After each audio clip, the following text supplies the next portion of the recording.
Hello, everyone, and welcome back to another Power of Eight Book Club episode. Hello, I'm your co-host, Pollyanna Blanco, here with Jennifer Smith. And today we're looking at chapter 22. Yes, it's a master number too. I love that. And it's called Gathering the Eight. And this is the nitty-gritty about how to create your own Power of Eight group, which is something that the two of us are feeling inspired, having shared this book now for 23 episodes, to invite you to join us. A little later in the episode, Jennifer's going to be sharing the landing page with all of you. So whether you're watching live or on the replay, and if you have any questions, today we're getting close to the end of the book, and this is the book we've been talking about. If this is your first episode that you're catching, it's called The Power of Eight by Lynne McTaggart. And we're so happy that you're watching, because really this is the kind of almost the culmination of all of her experiments, all of her data that she's collected and research. And the beautiful thing about this chapter is it gets down to how can you take everything that she's discovered through her own studies, her own experiences, and apply them to your life and to the communities that you're involved in, whether it's a book club, a church group, or something else. And so I love how basically, just a quick overview, she talks about the instructions of how to make a Power of Eight group, either in person or virtually, which we'll jump into today. What she also calls her powering up, which is preparing people to be participants in these groups, and be energetically, aligned and ready to show up and teach them how to focus their energy and intention. And then in the later part of this chapter, she offers a few really fun Power of Eight experiments that you can do in a group, just to really build that trust in your intuition and ability to sense and feel energy and channel it for good and positive impact in the world. So so Jennifer, what stood out for you in this chapter? I love always hearing what you have to share about that. Oh. I loved how it's the culmination of all of these years of study, and here's the best practice of how to do this.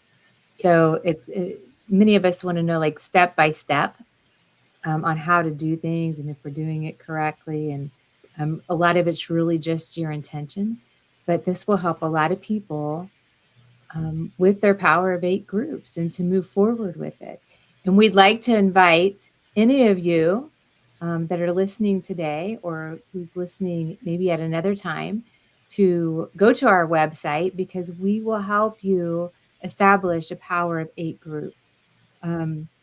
There are steps in here at the very beginning. One is just, gathering the eight. And this is, just asking members, maybe your friends, and maybe there's some sort of a healing challenge of some sort, either emotionally or physically, that you wanted to begin with. That will help, move that forward, to help bring in some of these great manifestations for people with better health, either physically or emotionally. So do we just want to kind of go down through these That's a great steps? idea. Yes. And the one thing I just wanted to toss out there too is that the Power of Eight group, she recommends a number that they not be too large, so that they're intimate groups. So, and just like we clarified last time, I just want to toss out to anyone who's listening that these are not going to be live streamed. They're going to be private Zoom room groups, because we both were discussing last week that some people, because we've been live streaming this so much, and want to know that there's going to be a little more privacy, and it's not going to be streamed over YouTube for millions. So the groups that she, from her own experience, that she has found have worked the best have been small groups. So at least a minimum of 6 to a maximum of 12, ideally, and no larger than that. And so this is where I feel like it's important to know that and share that, because this is a very small, intimate, supportive, safe space that we're co-creating together and with all of you. And we're excited to be a part of it. So yes, Jennifer, if do you want to lead us into the part that she first talks about with how to... Yeah. So the first step was to get the group together, 6 to 12 people, and I think that's important, Pollyanna. So thanks for going over that with everyone. Number 2 is to spend a few moments talking over and designing the intention statement. So whenever we launch our Power of 8 group or groups, depending on how many people are going to submit their forms, these are the things that we'll do on the first session, is to really help design the intention statement, because all of the group members will need to hold that intention for the Healy or the person who's receiving the intention. So want to be crystal clear on what that intention actually is. Do you want to go through the next couple ones here on page 238? Sure, I'd love to. 1 to 3. Okay, so The first part of this was more if you were going to gather physically, and then we'll go over virtually, which is what we will be doing with our Power of 8 group. Okay, so you want me to go over the in-person one, right? Yeah. Okay, so the next part that she gets into is once everyone's gathered in a circle, is to really have each member take their attention inwards. So we're quieting the mind by closing the eyes and focusing on our inhalation and our exhalation of our breathing, and really clearing the mind of distraction so that we can hold that clear and focused intention. And then also sending out the intention through the heart space is so important, right? Mm-hmm. You know, just, and there are a number of ways that she talks about doing that, such as literally placing your hands on your heart, focusing on something that you appreciate or you're grateful for. And then she has a little note here about the intention recipient should also hold an intention through their hearts to be open to receive. And then we'll go into this momentarily about the powering up, that this is a way to really focus our energy and get into that. And then after 10 minutes of gently holding that healing intention, she invites everyone to come back into the room and ask the intention recipient to express how they feel and if they've experienced any changes, positive or negative.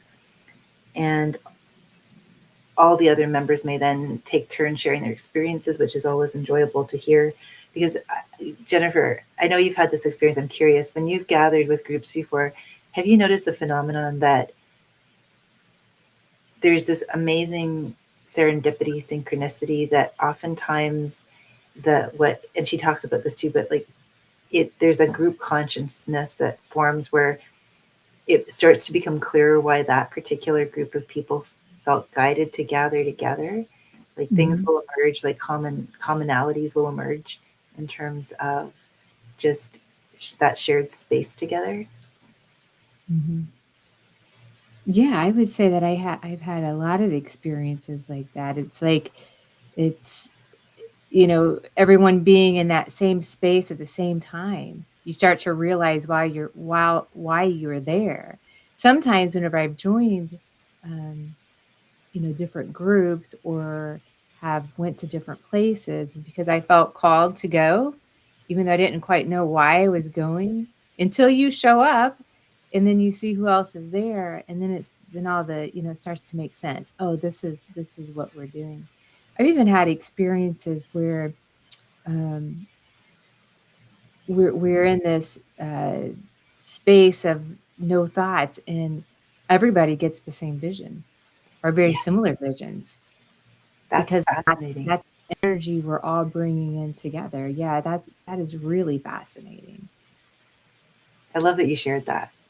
That's Mm-hmm. that's a great reminder, because it all goes back to the experience, right? Mm-hmm. You've really got to experience the power of being in a group. And if anyone's watching this live right now, we would love for you to comment in the chat and let us know if you've experienced something like that before, even just with a simple, drop a 1 in the chat if you have, and a 2 in the chat if you'd like to. Jennifer, did you want to talk about the last? That happens sometimes, even whenever it's not even intentional. When you're with a really good friend and you're having a really good time, and it's just, you know, the two of you together, and you're saying the same things at the same times, or the same ideas are coming at the same times. I mean, that's what this is like as well, right? I mean, it's the same sort of phenomena. You know, you're making me smile because even today in my art classes, they're working on clay teapots. And as I was handing them their Ziploc bag back with their work in progress, it's funny, just this attunement to some of the students. Like, they're starting to walk forward before I've even called their names. I'm picking up the bag, I'm thinking their name, and then lo and behold, I look up and they're already walking over and I haven't even called their name. And it's like, this is amazing. Yes. I love that. Yeah. Well, the last 2 points here that she makes are number 6 and 7. With time, begin to select targets outside your group. So in the beginning, what I like about the way I'm curious about your thoughts on this too, Jennifer, is it strikes me from not only this point, but also those sort of experiments you can do in the group to nurture that group conscience and to help people to really open to trusting themselves more in terms of their intuitive capacity, and to really tune into the sensations in their body. That, you know, in the beginning, it's just really keeping that energy flowing within the group. And then when that sort of group conscience, group energy has been nourished and nurtured, then beginning to send it outside the group as well too. So I like that a lot. Yeah, I think it's a wonderful concept. And it's going to be great for our group that we're getting together as the Power of 8, because I think we have to all be comfortable with one another. Yes. And really working within the group first and then going on the outside, I think is a beautiful way to do it. Very much so. And so this is, if you're someone who's listening who is, you know, wanting to develop your intuition more, I bump into people all the time who get those intuitive hits and then they second guess themselves. So if you're someone it's been on your bucket list for a while and you've been wanting to take some sort of intuitive development course, well, this is a little different than that.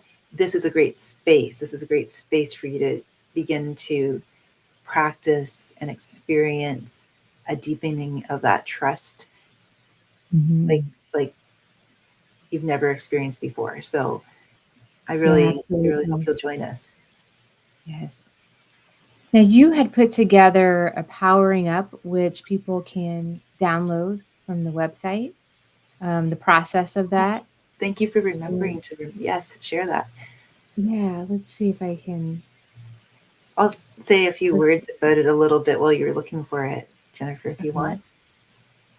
Yeah, the powering up is a specific process that she uses with people, again, as we were talking about, to build that trust in your intuition, that self-awareness, that heightened sensibility of noticing what you're noticing and being able to focus and channel that intuitive energy. And so oh, there it is. Okay, yes. So thanks for pulling it up. Yes, it just can make the screen a little bit bigger. So this is a free PDF too, that if you decide to register and be a part of this group, again, we have spaces, but we're going to keep the group small. So once the spaces are filled for the first round, we will put you on a wait list for the second round. And this is, again, we're doing this because we feel inspired and called to do so. This is a completely free group, and it's a wonderful opportunity. It's very accessible for people to participate. So you're going to get this in your spiritual swag bag. I love it. A beautiful color PDF that you'll be able to keep beside you. And as you practice, this will become something that you'll internalize. And again, what we also want to remind you too is that as you join this group, this is a skill set that you're developing, an intuitive skill set, a spiritual practice that you can use not only in our group, but you can replicate it and use it in other areas of your life too, and with other people, you know, even with your own family, you know. So really and truly, we're sort of offering the free training, the free experiencing, because this is our give back. This is our in alignment with our heart and soul's mission, for co-creating heaven on earth, right? So we really invite you to, if this is resonating with you and calling to you and speaking to you, to take that leap of faith and trust yourself and trust the process and join us. Yeah. So this is really important. Why don't we go through these just so there's a little more value that we can give to people, whether they are, just listening to this now, if they have missed the cutoff, if they missed the cutoff date for our first, Power of Eight group. So number one is here, select your intention space. And it's always good to have an intention space that you're going to use, the same one. I feel like the energy really gets used to it. So you can set up your space any way you'd like. Look for a place where it's comfortable and it's quiet to meditate. Something that has meaning to you. It could be, some people use candles, some people use crystals, things that really that make your mind calm and that puts you in that space of peacefulness and quieting of the mind. Number two is to focus your mind. So breathe slowly and rhythmically while taking an inventory of your five senses. What I thought was interesting about the breathing part here is, I'm going to read it from the book, is she was talking about your in breath should be the same as your out breath. She describes how that breathing process should be, and I think that's really important. I've studied many different, or I listened to many different people talking about the breathing process, and she had mentioned here to do it for at least 3 minutes. And this really reminded me, Pollyanna, of the master breath process Okay. that we've learned, because it says every 15 seconds. So it'd be like 7 seconds in, 7 seconds out for about 3 minutes, which I'm really used to because that's a really powerful breathing exercise. So that stuck out to me as I was reading this. Pollyanna, do you want to go over the next couple? Actually, it's probably easier for you to see them if you don't mind, and then I can add to them. I mean, I have them Okay. here too, but I think they're a little more concise there. Okay.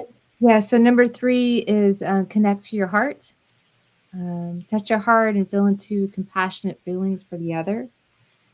And number four in the book is saying compassionate. So align with the universal compassion. Fill your heart, your body with loving kindness and see it as white light radiating out from you. I love that. I do too. There's something and you just reminded me of something too, because she does mention it in here about, because again, not everyone is visual. I just wanted to bring Mhm. that point up because I know I was working with a client at one point who said, but I can't see it. And so it's remembering that other people may kinesthetically sense something. She talks about that in the book, or hear Mhm. something, or even taste something, or smell something. So it's just holding that awareness, noticing that awareness as it comes up, and trusting that that's your way of receiving the information. So that when we say visualizing that light, I'm a very visual person. I think, Jennifer, you are too. And at the same time, you could imagine feeling that light or hearing that light, or even there might be an aroma that you connect with that light. So Mhm. I felt guided for a second there to toss that out there in case there's anyone listening right now who says, oh, visualization isn't, it's not something that they're still developing inside of themselves. Yeah, that's a good point, because our intuitions, and I think, it's different for different people. So to not compare to other people what they're seeing. So that's a beautiful point, because you're going to be able to align with this light in many different ways, in different senses, and your way is fine. right? So number 5 is tell the universe what you want. Be specific and detailed. Incorporate all of your 5 senses into it and feel it. So this goes back to, really defining the intention. It even goes into state your entire intention and include what it is you would like to change, to whom, when, and where. There should be very specific on who, what, when, where, and how. I thought that was interesting. What did you think about that being so specific? Yeah, I like that too, because there are different schools of thought around that, but I like that it's so specific, because at the end of the day, it helps you to get really clear, because I think sometimes if people are too vague, then it's hard to recognize it if it does show up, because it's sort of too Mhm. nebulous. And I think sometimes because there is another piece that I know I won't do any spoiler alerts here. You're going to get to in a moment, but I think starting from a place of being really specific, like she uses the example in the chapter of, your fourth toe or your fourth finger or something like that, in terms of addressing healing to that specific, not just your fingers, but which finger on which side, that kind of thing. Or, Mhm. instead of just saying, I want to manifest more money, it's like, how many more clients would you like to work with right now? Or um, at how much? Because I thought that was helpful, because it's something that allows for the universe to send you signs that you can recognize along the way too, so that when you're making your choices moment by moment, step by step, Mhm. you don't overlook certain things or miss certain things. Like, for example, the example with the clients, if you're just focusing on, drawing more money into your business, and then I'll give you the perfect example. I was this is kind of funny, this is a little bit of and more, but it fits in really well here. I was sitting in the park one day, this was almost a month ago now, and I've been reading and having a lovely day. And then I was like, oh my gosh, I better get home, because I was going to make dinner for my mom and I. And then the moment that I was starting to get ready to pack up my book, and it was actually a book about a topic that relates to a healing protocol that I support people with. So, anyways, this person asked if she could sit down beside me on the park bench. And I said, of course, yeah, no problem at all. And then she asked me what I was reading, and we got into a conversation. And there was almost this part of me that, if I hadn't been clear about why I'm doing what I'm doing and what I want to co-create and manifest in the world, and the why I'm doing it, I might have had that thought, I need to get home and get dinner started, override that conversation. And I might have missed staying open to the universe Mhm. just magnetically drew this person to me who I can serve and help. And so those are the kinds of, and it turns out I was able to serve and help her. And so just being able to recognize things. Yeah. I think it Mhm. helps being specific. I was reading this chapter this morning, to prepare for this afternoon, and I got to the state your entire intention, and with detail, the who, what, when, where, why, and how. And my husband and I are working on a large project together, so we're co-creating this idea. So I thought, we need to write that down exactly, right? We talked about it here and there. We bounced around ideas. So we did that this morning, is we wrote down exactly the who, what, when, where, why, and how. So what was a little bit interesting is my why of doing it might be a little bit different than his, but I'm going to focus on my intentions and my why, because there's a reason, there's a reason we're co-creating. We're unique. We have a little bit different interests. So, but I think that's okay. Um, Definitely. It's like you each infuse your own unique energy into the overall energy, and there's a larger energy that's co-created through Yeah. your collaboration. Yeah. I love So I'm that. excited about it. And I might be using that one whenever we get together with the Power of Eight, that intention I wrote this morning. Wonderful. Yeah. Let's see, there was a few more here. Was number 6 was to mentally rehearse. That was through the visualizations. Believe in the process, time it right, and then move aside. Yes, it's the move aside part, right? Because I'm going to share something too. As a visual arts teacher, something that's very common in visual arts is to do what we call thumbnail sketches. And we call them thumbnail sketches because they're the size of, well, they're not quite the size of your thumbnail, but they're little small sketches. You might do 6 of them on a page. And it's the idea of just doing a bit of a visual brainstorm of all the possibilities, getting them out of your head and pouring them onto the page. And then you look at which one is resonating with and for you the most. And then you take that one idea that you visualize just in a very kind of quick way, and you start to develop it and add more detail to it and add more detail to it. And then at a certain point, you let go of that image and you start working in whether it's clay or some other medium. And there's always, it's never going to look identical to the drawing.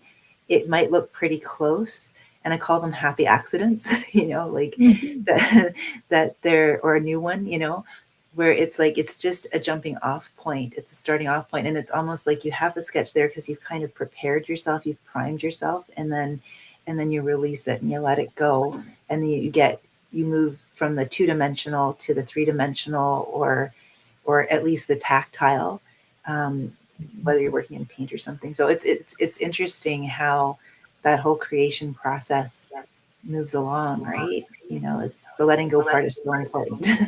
Yeah. Yes, very much so. So it says here, don't think of the outcome.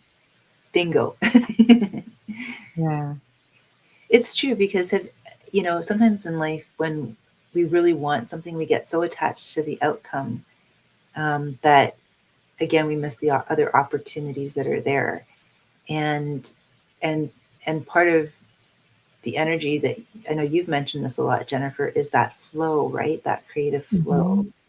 And being in the present moment. And I find sometimes in my own journey, if I've gotten attached to a certain outcome, it's then it takes me into the past, or it pulls me out of the present moment, basically.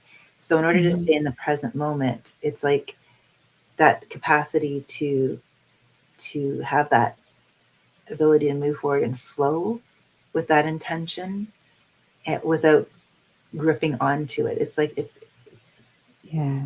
yeah. Yeah, that attachment to the attachment to the outcome, or that gripping onto it, as you described, that will sometimes pinch us off from the flow.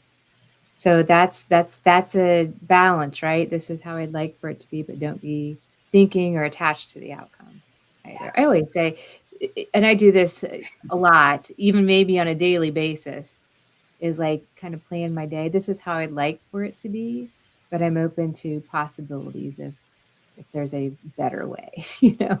I love that. So Yeah. so that's one way to release the outcome, because sometimes, oftentimes, it can be much better than what you'd ever imagined, right? It's true. Yeah. Yeah, yeah. So that's the powering up process, and it's really important because it gets us in that mental state, that more clarity state of having no thoughts and just really being in the present moment to send the intention. And then that's whenever you hold the intention for the other person, the whole group, for 10 minutes. So it's not that long, right?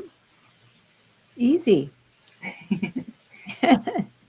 and and again, with these experiences, you will be growing through them. You'll be expanding through them. And so, and it's a way of, through the consistency, which we were talking about last week, Jennifer, we were thanking each other for continuing to show up for this book club, right? Yeah. So there's something in life too, and you might want to think about any time in your life when you've been really consistent with something, and how that evolves you and how that expands you.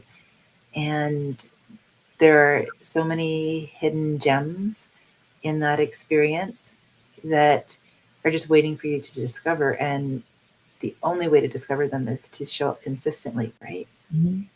Show up for yourself. Mm-hmm. That's what I tell some of my clients when we're doing the coaching program, because some of the material, and to really keep that mindset and that positive stream, is to, pick a time each day where you're going to study a little bit or read a little bit, and keep that positive mindset going. So I say, set it in your calendar and show up to your own meeting, show up for yourself with you, just show up every day. And you're right. There's jewels. There's lots of jewels when you have that, when you make that a habit for Yeah. yourself, for sure. Well, I'm just wondering, Jennifer, I love that you shared that. I'm wondering too, because with people might be having questions, and if anyone has any questions, please feel free to ask in the live chat right now. And you can also comment if you're watching this on the replay, and we'll check for questions and respond to you. This is streaming at Meet the Light, and also YouTube, and at also Multidimensional Muse YouTube. So either place will check for any questions people might have. You can also, Jennifer, do you want to also share the email address that people can reach out to for questions? Yeah. I'm going to see if I can actually share. I don't see how I can do this. I was going to share the actual URL. Maybe while you're doing that, I'll go over the virtual format meeting, just because we talked a little bit more about the in-person one. This kind of ties into, I think, where we're at now. How does that sound? That sounds good. Okay. Mm-hmm.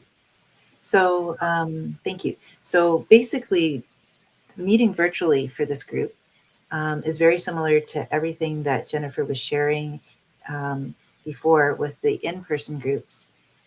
Just starting off with a structured time and a regular meetup time, and really sticking to it, and I think we were looking at about once a week or once a month. Yeah, I think it was once a week, right? Yeah, once a week. That's it. Because that's right. Because with the with the people that we're sending healing to, they're going to be offering us feedback weekly, so that we can get a baseline of how things are shifting or changing to share with the group. Ultimately, the second aspect of the virtual groups is to make sure that there's someone in the group who can help with tech issues. She mentions that, and that'll be either of us helping you with that. Thinking of Jennifer as an engineer in your past life. We'll make it super simple though, right? We'll provide a Zoom link. You just click on it. So it's very, very simple. Very easy. And then before the meeting, and we'll go over all of this in the very first gathering, she talks about writing down your intention before the meeting, and then sharing them during the meeting. So basically, there's the sharing your intention during the meeting, and then starting off with any questions, sharing a discussion about aspects of the work that you might have learned from the book or our book club shares, and then having some time for questions, and then time for practice sessions. And then she also encourages people to write down in a journal a detailed description of what you sent and then what your partner received. It's always, Jennifer, I know you're really good at doing that. You inspire me because you're always talking. We talk before and after the show also, and I love that. And you're always like, I'm going to go check my journal. And I think that's wonderful that you do that. And I'm like, oh my gosh, she's so inspiring me to do that more. It's not that I haven't done it before, but you're very methodical about doing that. And I think that's wonderful. And so that's a great way to kind of just notice things for yourself in terms of your own growth through the group. And then the last thing is just to really celebrate. I shouldn't say this, but I'm going to add it in. Celebrate and acknowledge and affirm, that you are so much more than you think you are. And it's that capacity of your expanded self to notice your thoughts and notice how you're using them that really is the game changer. Yes, it is. So if you liked what we had to say so far, were you able to see this? Oh, wonderful. Thanks for pointing that out, Jennifer. I can see it, yes. Okay. Meetthelight.com. And it is under this here, our services, the Power of 8. You can get to it that way, or you can simply go to www.meetthelight.com/the power of 8, with 8's just the number, not spelled out, the power of 8. And here is what you can fill out. We have a form here. And if you'd like to participate in the Power of 8 as a group member, you just simply put in your name here, your email, and then just click you want to be the recipient. If you want to be the recipient, you click this and you fill out the rest of the form. Or if you want to be a Power of 8 group member sending healing intentions, you just click this.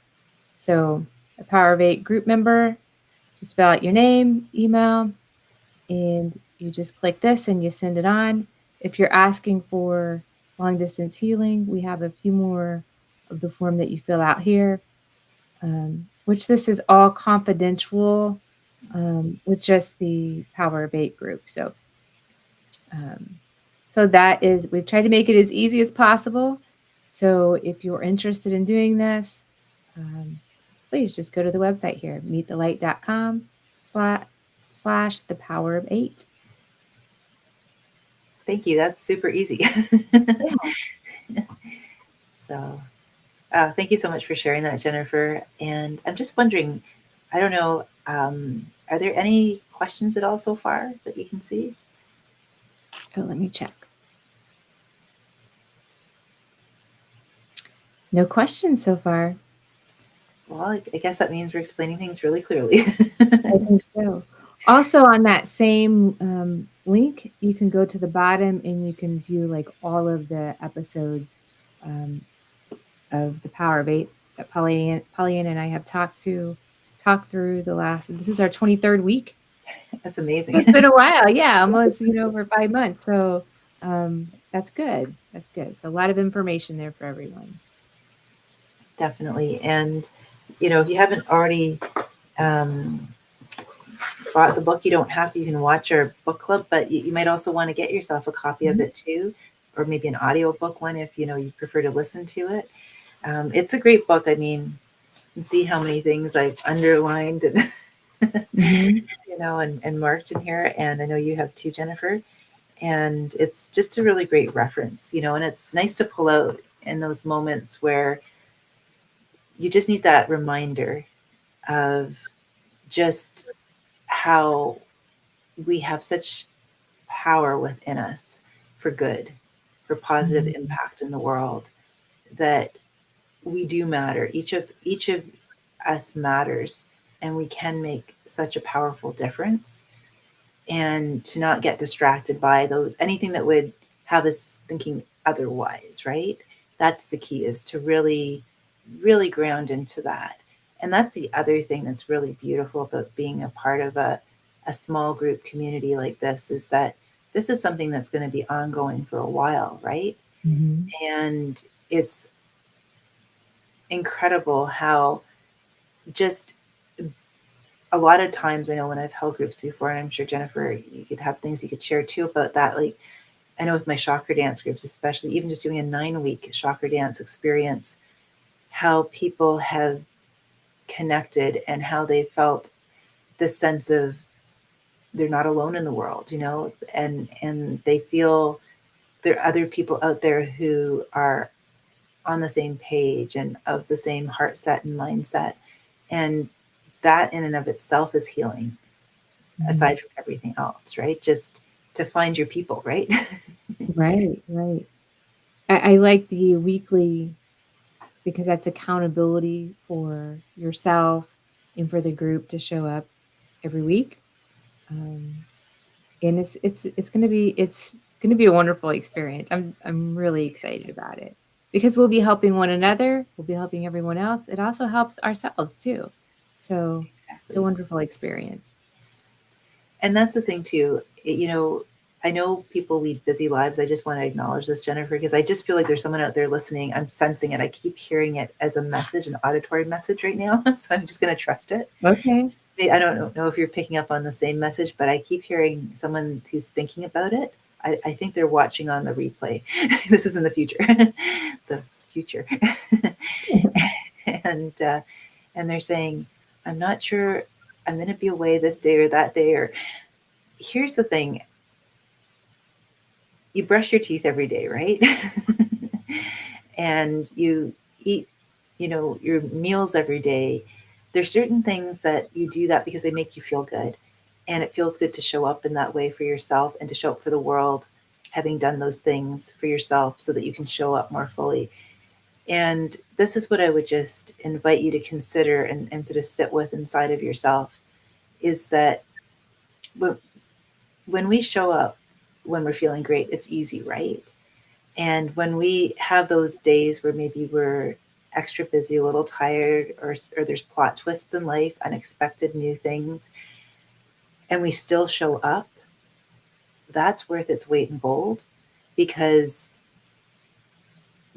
the degree of self trust and confidence and faith in a power that we're able to not only embody, but also create and co create with and from is enormous. So when we are in that moment where we show up when it isn't as easy to show up, in one sense, if you know what I'm talking about, Mhm. then that is the moment when oftentimes we receive the biggest aha moments, we receive the biggest shifts, and that's when we are really open to miracles because we're trusting the commitment, which is magnetically drawing us back to showing up for the group. And oftentimes too, I know in my own experience, it's like I don't want to let the other people down. And that's a beautiful soul mirror of reminding me I don't want to let myself down. Mhm. I want to stay consistent because I've told myself this is important. This is something I want in my life. And so this is the power of these kinds of groups, right? Absolutely. Absolutely. I love that share.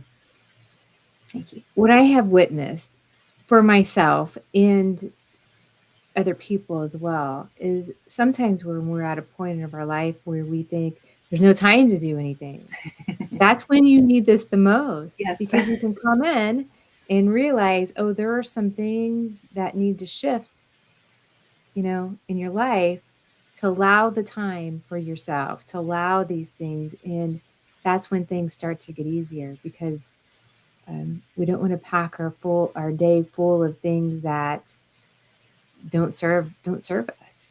And that can happen where we just keep piling on things if we're not consciously taking into account what is my intention, what is it that I want, you know, then we can get really busy really quick, and not have a direction of where we're going. That is brilliant, Jennifer. I'm so happy you shared that. No, really and truly, that struck a chord in me as you were sharing it. And that that whole thing about the people being so busy that they're not even clear on their intentions. I just got to echo that back. I think that's a very common experience for a lot of people. And so there's this yes but energy. Yes, I want to do this, but and Mhm. that's the resistance. And I've even experienced it in my own life too, where it's like Sure. that mind of form, that beautiful mind wants to tell me stuff like that, like you don't have time, you're too busy.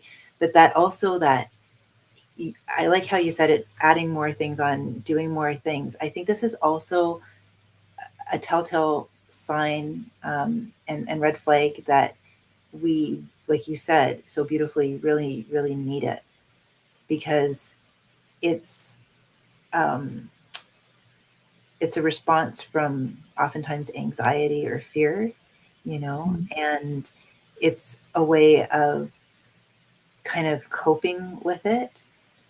And when people actually are in a safe space where they can kind of pattern interrupt that behavior and that sort of default mode, and realize that, like you said, not only does life get easier, it's not this big thing they've made it out to be. Mm-hmm.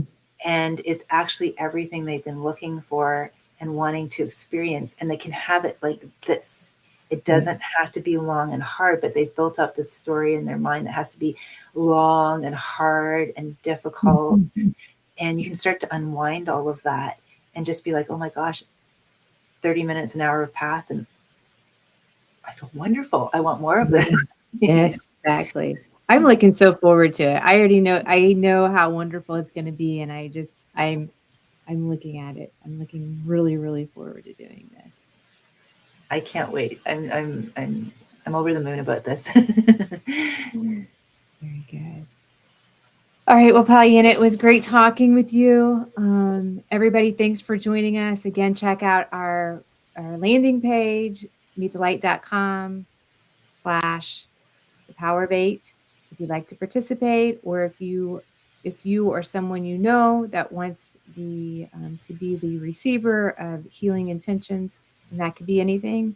The book has many different examples of what that could be, whether it be physically, emotionally, or other things in life that people are looking for. And so thank you so much. That's all I had for today. How about you, Pollyanna? I just Anything want else? to send you a big thank you, Jennifer, for co-hosting this show with me, and inviting me to co-host with you. Yes, And it's been a pleasure. and thank you, everyone who's watching live or on the replay. We so appreciate all of you, and can't wait to see you in our Power of 8 group. That would be awesome. All right. Thanks, everyone. Have a wonderful evening. And I think we have one more week. We'll be back next week just That's to right. Yeah. do the afterword, a little bit on that. And then we're going to be starting with our private Power of 8 group. So everyone have a wonderful week, and we will see you back next Wednesday.